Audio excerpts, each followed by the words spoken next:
तैयार हो गए हैं। अब हम लोग जा रहे हैं इको पार्क के लिए और बहुत ज़्यादा धूप है इसलिए मैं नया छतरी खरीदी हूँ कल न्यू मार्केट से। कितने का है बाबा ये? 200 250 नहीं 200 का है। और कहते हैं लोग वहाँ कि सस्ता मार्केट है लेकिन है नहीं और काफ़ी ठीक ही है 200 रुपये में। फिर हम लोग इको पार्क जा रहे हैं, वहाँ बहुत सारे फ़ोटो खिंचाने वाली हूँ मैं। आपको इको पार्क का भी शेयर करा दूँगी और तो जाने के बाद पता चलेगा वहाँ क्या क्या है।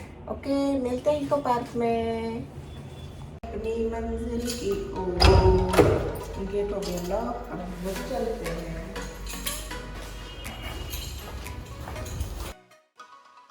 गाइस, हम लोग गवर्नमेंट बस से इको पार्क जाने का प्लान बनाए हैं। इसके लिए हम मेट्रो ट्रेन से रविंद्र सदन स्टॉप में जाएंगे और रविंद्र सदन स्टॉप से ही हमें बस मिल जाएगा। गाइस, ये सामने ट्रम आ रही है। ये कोलकाता की सबसे पुरानी पब्लिक ट्रांसपोर्ट है। ये मैंने पहली बार देखा है, शायद आप तो देखे होंगे।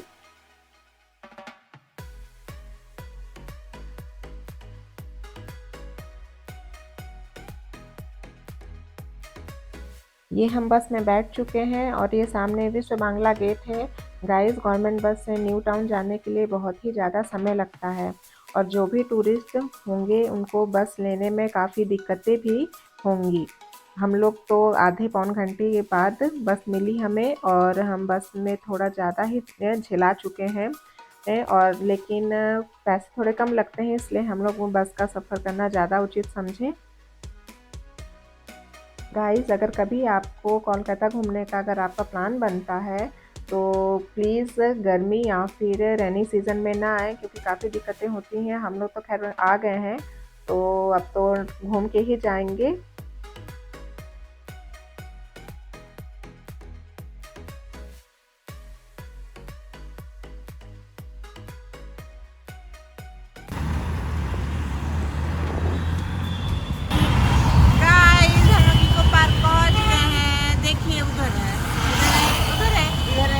दूर सब थक गई है ना। हाँ, मैं थक गई, मेरे को समझ नहीं आ रहा है पार्क किधर है।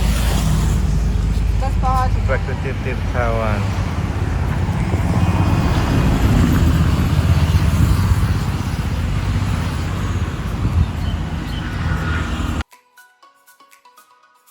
ये बस स्टॉप है और ये स्टॉप के सामने ही गेट नंबर 2 है जहाँ से हम एंट्री लेंगे और एंट्री फीस पर पर्सन 30 रुपीज़ है। आप टिकट देख सकते हैं। सुड़ीधर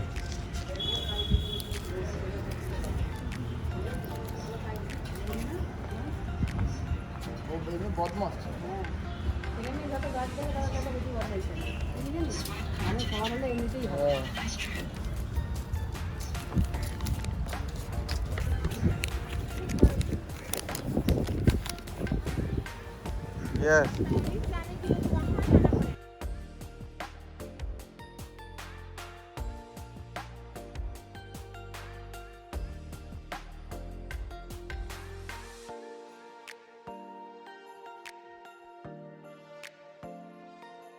ये सामने टॉय ट्रेन है, देखिए काफ़ी देखने से इंटरेस्टिंग लग रहा है। मुझे तो देखने से ही इतना मज़ा आ रहा है। ये उसके बाद ये आगे आप जाओगे तो आपको ड्यू साइकिल दिखेगा जिसका प्राइस जो है 150 पर कपल है, जो कि आपको सिर्फ 20 मिनट के लिए अवेलेबल होगा। और अब मैं थोड़ा सा तैयार हो जाती हूँ क्योंकि अभी बस में आने की वजह से आपने देखा ही होगा काफ़ी गर्मी थी, तो अब बुरा हाल है गर्मी की वजह से। ये हमारे सामने रेस्टोरेंट एरिया है।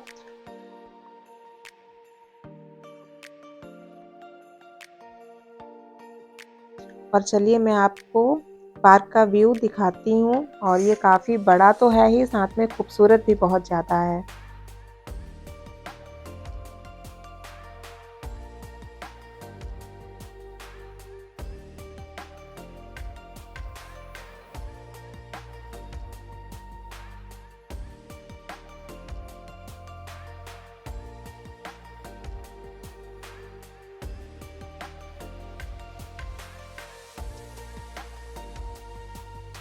ये रहा हमारे सामने एफिल टावर का बिगेस्ट मॉडल है जो मुझे यहीं से नज़र आ रहा है। अब मुझे ऐसा लग रहा है कि मैं कितना जल्दी वहाँ पे पहुँच जाऊँ और फ़ोटो क्लिक करा लूँ। हमने ई रिक्शा ले लिया है जिसका प्राइस जो है 100 रुपीज़ पर पर्सन है। पार्क में कहीं से लावारिस डॉग्स आ गए हैं जिनको ट्रैप किया जा रहा है।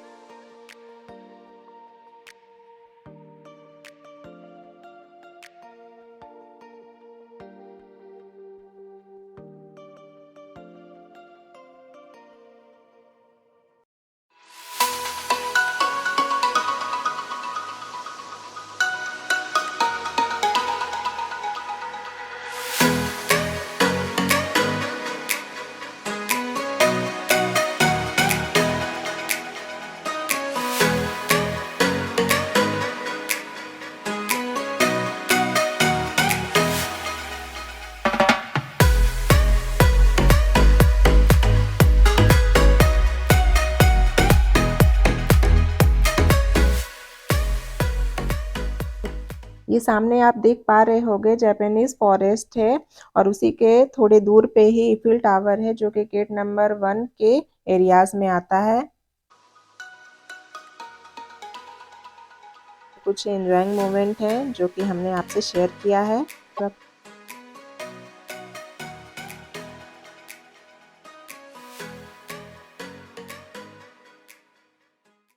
तो वीवर हमने यहाँ फ़ोटो क्लिक कराने के बाद इसी गेट से एग्ज़िट होकर के हम 4 नंबर गेट के लिए एंट्री लेने जा रहे हैं।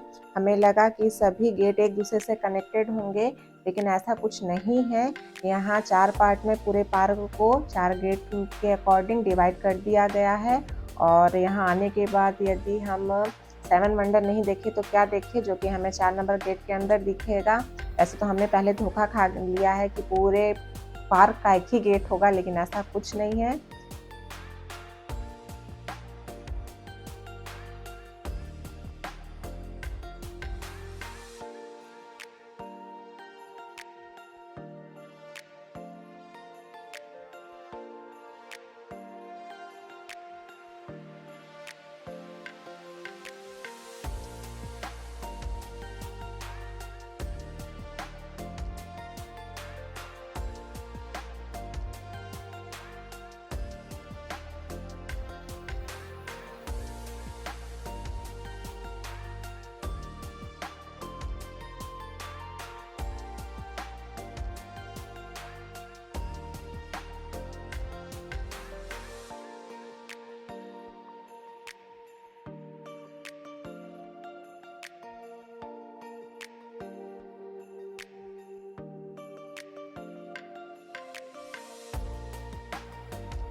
गाइस, मैं आपको एक इम्पॉर्टेंट बात बताना चाहती हूँ कि जब भी आप 7 वंडर के गेट में एंट्री लेते हैं तो वहाँ आपको एंट्री फीस 30 रुपीज़ पर पर्सन के हिसाब से आपका चार्ज लगेगा। और पार्क में एंट्री लेने के बावजूद भी अगर आपको 7 वंडर देखना है तो उसके लिए आपको 30 रुपीज़ पर पर्सन के हिसाब से टिकट लगेगा।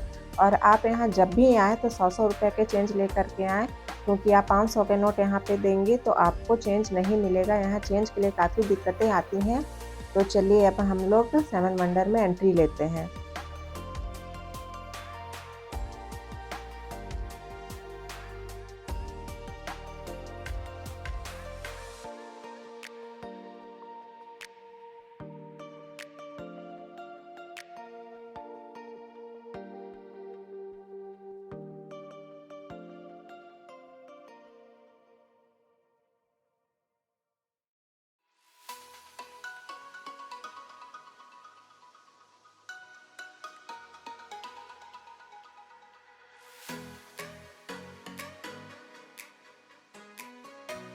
अब हमने 7 वंडर में एंट्री कर लिया है। ये देखिए, ये वर्ल्ड पिरामिड है और जैसे जैसे शाम हो रही है यहाँ की खूबसूरती बढ़ती जा रही है।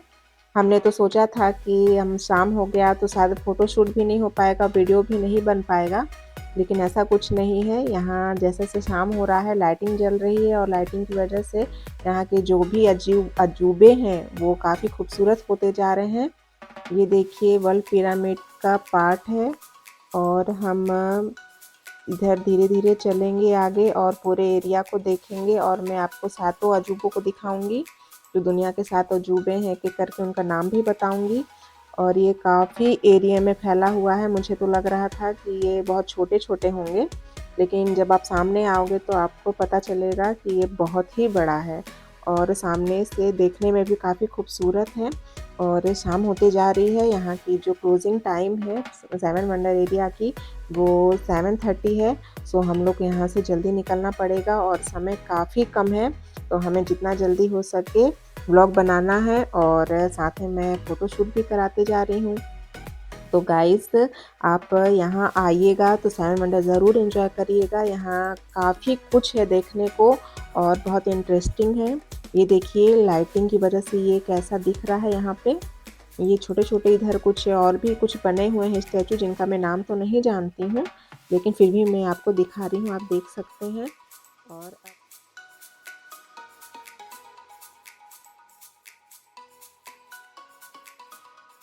ये देखिए ये चमचमाता हुआ आपको पेट्रा दिख रहा है। अब यहाँ से हम लोग इसके अंदर जाएँगे और देखेंगे इसके अंदर है क्या। वैसे ये अंदर से ज़्यादा बड़ा तो नहीं है, लेकिन कुछ इंटरेस्टिंग और नया ही है हमारे लिए तो। ये छोटे-छोटे कुछ पुरातात्विक कुछ स्टैचू मूर्ति टाइप का बना है, ऐसा लग रहा है ये कुछ हड़प्पा कालीन मूर्तियाँ हैं और देखने में भी काफ़ी अच्छे लग रहे हैं। तो आप ये एक-एक करके सभी ज़रूर देखिएगा और मैं धीरे-धीरे आगे बढ़ते जा रही हूँ। काफ़ी भीड़ भी है और साथ में लोग जल्दी-जल्दी करके निकल भी रहे हैं क्योंकि शाम होता जा रहा है। और ये कुछ कुछ डरावने भी हैं और कुछ चीज़ें खूबसूरत भी हैं। देखिए अब मैं यहाँ से निकल गई हूँ और ये सामने आपको दिख रहा होगा क्रिस्ट रिडीमर।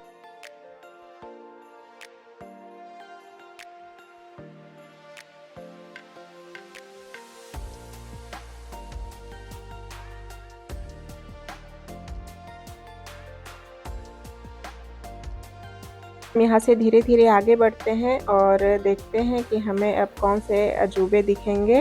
अब यहाँ से देखिए हम आगे सामने देख पा रहे हैं कि यहाँ मोई स्टैचू हैं जो कि काफ़ी संख्या में बने हुए हैं।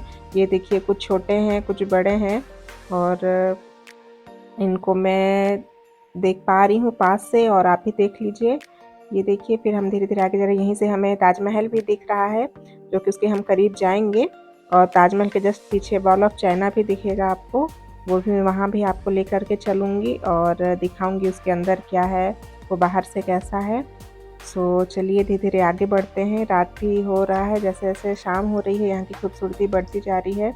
अब मुझे यहाँ आकर के पछतावा नहीं हो रहा है शाम को क्योंकि ये शायद दिन को ये नज़ारा इतना खूबसूरत नहीं होता होगा जितना रात को दिख रहा है। देखिए आगे बढ़ते-बढ़ते हमें ये भी दिख रहा है कि यहीं से खड़े-खड़े मुझे 2-4 अजूबे तो दिख ही गए हैं यहाँ पे और मैं अब धीरे-धीरे ताजमहल की ओर बढ़ती हूँ। ये देखिए हम ताजमहल की ओर जा रहे हैं और ये आगरा जैसा बड़ा तो नहीं है, लेकिन खूबसूरती में कम भी नहीं है और इसे हम पास से देखेंगे और इसका मैं पास से आपको व्यू भी दिखाऊँगी कि ये कितना अच्छा और क्या कहना चाहिए कि शायद इससे खूबसूरत चीज़ कुछ हो ही नहीं सकता। तो मैं आगे आपको दिखा रही हूँ।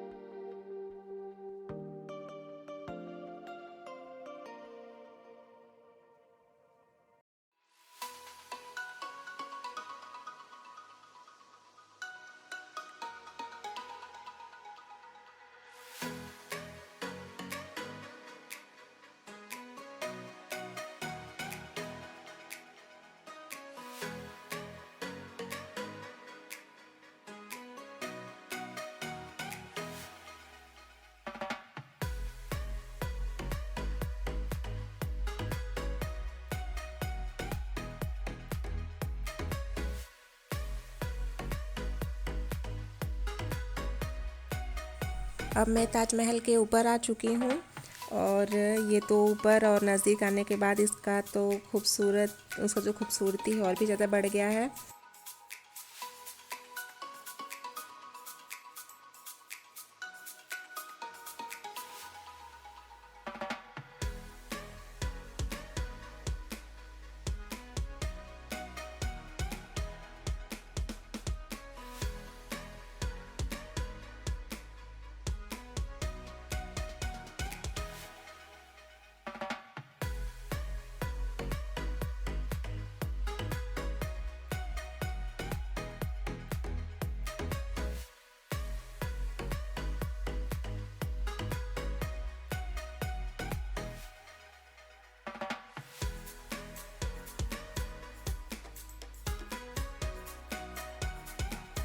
तो ये देखिए अब यहाँ से मैं निकल रही हूँ और अब हम जल्दी से वॉल ऑफ चाइना की तरफ चलते हैं क्योंकि समय बहुत कम है। हमें निकलने का जो है टाइमिंग तो पता है ही, सो उससे पहले हमें निकल जाना चाहिए। ये देखिए यहाँ पर प्री वेडिंग हो रहा है किसी का। ये प्री वेडिंग या पोस्ट वेडिंग के लिए काफ़ी खूबसूरत जगह है। यहाँ लोग अच्छे से अच्छे फ़ोटोज़ और वीडियो बना सकते हैं। ये देखिए ये क्लोजियम है, लेकिन हम लोग इस पे बाद में जाएंगे। सबसे पहले हम लोग वॉल चाइना तरफ चलते हैं। इसको लास्ट टाइम पे हम देखेंगे कि क्या है कैसा है। ये तो इसके बारे में तो आपको पता ही होगा, नहीं भी पता होगा तो आपने देखा ज़रूर होगा। ये हिंदी मूवी में अक्सर इस क्लोजियम का शूट किया जाता है। अब देखिए हम वॉल चाइना के ऊपर जा रहे हैं और यहाँ के मतलब सारे वॉल पे जो है कि लाइटिंग लगा हुआ है, जिसकी वजह से ये रात को और खूबसूरत होता जा रहा है। और ये देखिए इसके ऊपर मैं जा रही हूँ, देखती हूँ इसके अंदर क्या है। बाहर से तो कुछ समझ में आ नहीं रहा है। ये बहुत बड़ा तो नहीं है, लेकिन इससे पता चलता है कि ये स्पेशल क्यों है। देखिए अंदर आने के बाद अलग ही नज़ारा है अंदर का, और आपको यहाँ का वाइब भी बिल्कुल अलग सा लगेगा। ये देखिए अब हम लोग उसके अंदर से बाहर आ गए और सेम ऐसा ही कुछ सामने में बना हुआ है और हम बाहर के वॉल पे खड़े हुए हैं। ही है वॉल चाइना, देख लीजिए आप। ये आपने सुना ही तो होगा इसके बारे में, आज देख लीजिए।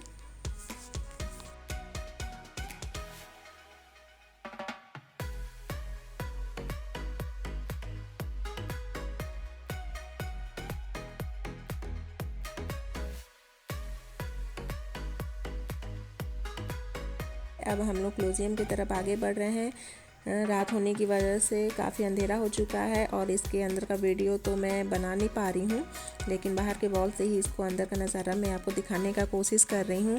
उसके बाद हम लोग जितना जल्दी हो सके बाहर निकलेंगे, क्योंकि ये बंद होने का टाइमिंग हो गया है। क्या पता हमें बस मिलेगी नहीं मिलेगी, सो हम लोग को बहुत दिक्कत होने वाला है, इसलिए हम लोग जल्दी जल्दी बाहर निकलते हैं। ये देखिए इसके अंदर का ये नज़ारा है।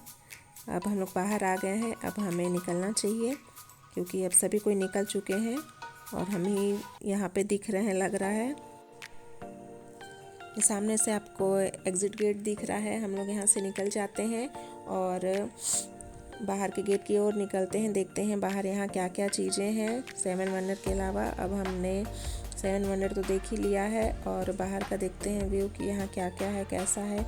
ये देखिए काफ़ी बड़ा है और समय होता तो हम लोग शायद पूरे पार्क में घूम लिए होते, लेकिन टाइमिंग शॉर्टेज होने के कारण हम लोग बस 7 वंडर देख पाए जो यहाँ की स्पेशल है। सो अब हम लोग बाहर निकलते हैं। पार्क में हमें खाने पीने का कोई स्टॉल तो नज़र नहीं आ रहा है। सामने गेट के पास एक कॉफ़ी शॉप टाइप का है, तो फिर हम लोग वहाँ चलते हैं। खाने का तो कुछ हमें समझ नहीं आ रहा है। हम लोग आइसक्रीम खाएंगे यहाँ से, उसके बाद हम लोग सीधे बाहर जाएंगे। और गाइस मैं बताना चाहती हूँ कि यहाँ जो बस लेने में काफ़ी दिक्कतें आती हैं क्योंकि जो टाइमिंग है यहाँ की वो हमें एक तो समझ नहीं आता बाहर की होने की वजह से। सो यहाँ बस मिल भी जाता है यदि, तो हमें 2-3 बार चेंज करना पड़ेगा जहाँ हम जाना चाहते हैं वहाँ के लिए। और यदि आप कैब बुक करना चाहते हो तो रात होने की वजह से आपकी कैब की जो चार्जेस होती हैं वो डबल हो जाती है। हमने बस ले लिया है। गाइस इको पार्क और कोलकाता टूर हमारा यहाँ पे समाप्त होता है। और यदि आपको मेरा चैनल मेरा ब्लॉग अच्छा लगता होगा तो प्लीज़ शेयर लाइक और सब्सक्राइब कीजिएगा और मुझे ढेर सारा प्यार दीजिएगा। अब हम लोग मिलते हैं नेक्स्ट ब्लॉग में। Thank you.